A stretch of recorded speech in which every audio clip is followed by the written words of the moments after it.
To come up here and sing Nessun Dorma, and I told him no. All right. I want to talk about what it means to know something. We often hear this phrase, science hasn't proven that God doesn't exist or can't explain something like that. And I think this doesn't take into account what it means to say we actually know something.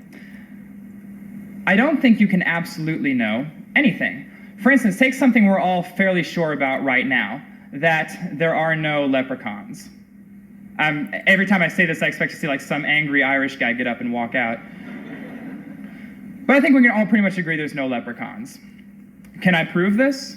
Well, no. But it's really very odd. If someone were to say to me, there are no leprechauns, I would immediately ask him, well, or someone would say to me there are leprechauns, I would immediately ask him, where?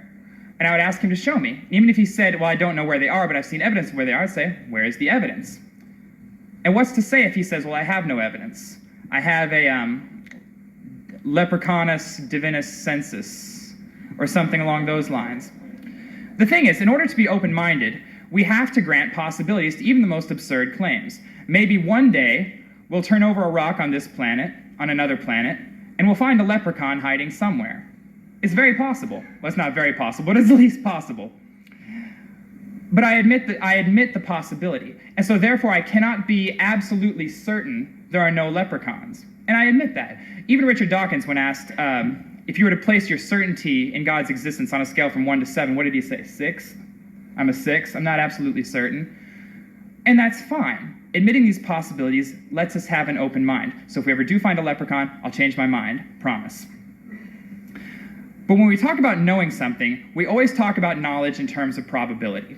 When you say you know there are no leprechauns, you're not saying you're absolutely certain. You're not saying you have combed this universe to its very edges to make sure. You're not saying there's no centimeter of space-time, which Dr. Stanger will admit is a really weird concept in and of itself, a centimeter of space-time.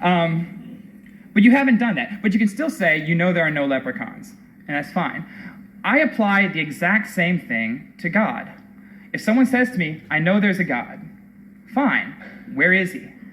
Well, I don't know where he is, but there's evidence. Okay, what's the evidence? But it's always very weird when they say, shouldn't you prove he doesn't exist? I wonder how they would react to the leprechaun argument. Would they ask me to prove that leprechauns don't exist? So when we say we don't think there's a God, we're just saying that it's far more probable that there is no God. Someday, some experiment may be conducted that confirms that God answers prayers, that confirms that we need a God in the universe, but until that time, we can't say, well, you can't absolutely prove it. No, we will never be able to. But we can, right now, at this very moment, with all of the knowledge that human beings have accrued, say, far and away, the greatest probability is that there is no God.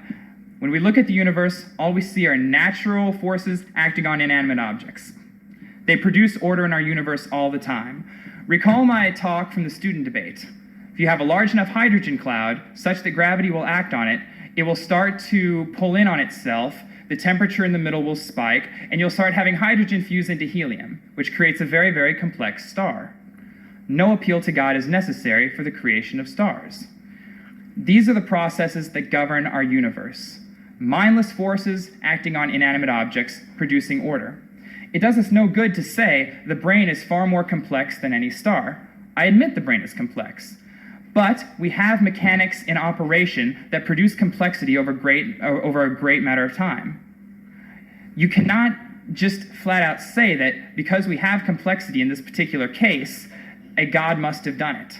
You have to have some evidence that God would need to stick his hand in to have that happen. And once, as Charlie Self said, I want to be educated. If such evidence exists, I'm open to hear it. After all, I do allow the percentage chance off in the distance that both leprechauns and God exist. For what we have not explained, we have to fill in the metaphysical holes. Even if we don't know why we feel the redness of red, or why we love our parents, although I'd argue that biology suggests precisely why we feel like we love our parents, we may know one day.